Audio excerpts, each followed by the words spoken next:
Hello everyone, তোমরা সবাই কেমন আছো? আশা করি তোমরা ভালো আছো। আমিও ভালো আছি। এই দেখো দুপুরে খেতে বসে পড়েছি। আজকে দুপুরের খাবারে কি কি আছে?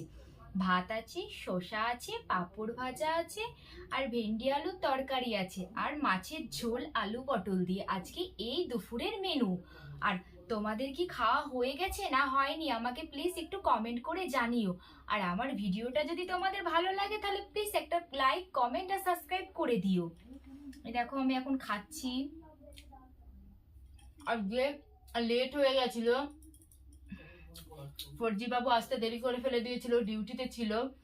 যে আসলো এখনই, এই কেবলমাত্র আসলো। ওর খাচ্ছে, এই আমিও খাচ্ছি এখন। যে অনেকটাই লেট হয়ে গেছে, প্রায় 3টে বেজে গেছে, 3:30-এর কাছে বেজে গেছে।